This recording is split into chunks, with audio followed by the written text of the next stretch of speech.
Samantala, 98% ng transmitted votes natanggap na ng PPCRV. Brigada Jigo Custodio, ibrigada mo! Brigada Live Report. Aabot na sa 98% ng transmitted vote ang natanggap ng transparency server ng Parish Pastoral Council for Responsible Voting. Ayon sa PPCRV, nasa 91,029 presents na sa buong bansa ang kabilang rito.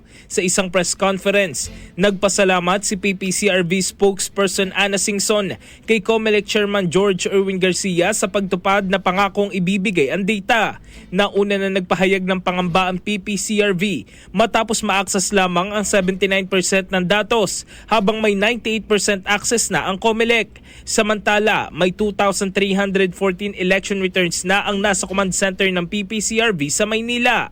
Kabilang dito ang sa Quezon City, Makati, Maynila, Pasay at Mandaluyong. Inaasahan naman ngayong Martes ng gabi, matatanggap na nila ang ERs mula sa Luzon at Visayas habang posible namang abutin ng 2 araw pa bago makarating ang ERs mula sa Mindanao. Ang naturang mga ER na may QR code ay gagamitin para sa isinasagawang audit ng PPCRV kung tugma ba ang transmitted results sa printed ER. In the heart of changing lives, ako si Brigada Jigo Custodio ng 105.1 Brigada News of Manila, the Music News Authority. Ang bahaging ito ay hatid sa atin ng Maxan Mangosteen Santon Coffee. Max Healthy, Max Sarap.